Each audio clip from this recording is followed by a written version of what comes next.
રાતના 10 ને 10 વાગે 108 દ્વારા મવડી વિસ્તારમાંથી પેશન્ટને લાવેલ હતા. એમની સાથે કોઈ સગા સંબંધી ન હતા.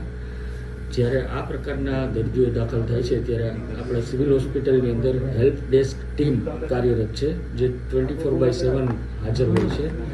તેમના દ્વારા દર્દીને સગાની જેમ જ વલણ અપનાવી અને એમની સાથે રાખવામાં આવે છે. ઇમરજન્સી વોર્ડમાંથી જ્યારે એમને વોર્ડમાં જે તે વિભાગમાં શિફ્ટ કરવામાં આવ્યા ત્યારે હેલ્પ ડેસ્કની ટીમના સભ્ય એમની સાથે હતા.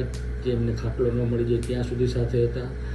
10:30 વાગે વોર્ડમાં શિફ્ટ કરવામાં આવેલ હતા. ત્યારબાદ હેલ્પ ડેસ્કની ટીમના જે માણસ હોય છે, કર્મચારી, એમની ફરજના ભાગરૂપે સવાર બપોર સાંજ 3 ટાઈમ એમની વિઝિટ લે છે. એમની બરાબર સારવાર ચાલે છે એ કન્ફર્મ કરતા હોય છે.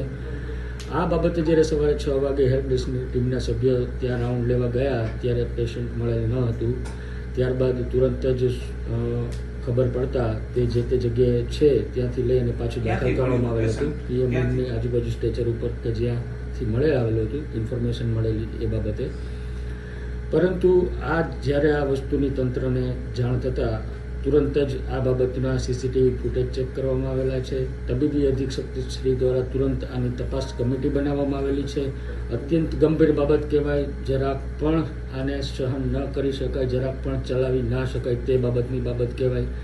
આ બાબતે તબીબી અધિક્ષક શ્રી ખૂબ જ ગંભીર છે અને કડક કાર્યવાહી કરવા માટે યોગ્ય તપાસ કરી અને રેસિડેન્ટ ડૉક્ટર કે જે કોઈ ઇન્વોલ્વ હોય, જે તપાસની અંદર બહાર આવે તેના ઉપર યોગ્ય ઓથોરિટી દ્વારા કડક કાર્યવાહી જે ડીન મેડમ આમાં સસ્પેન્ડ પણ કરી શકે અને ટર્મિનેટ બી કરી શકે. એ તપાસ સમિતિના જે કંઈ સજેશન હશે એ પ્રમાણે યોગ્ય ઓથોરિટી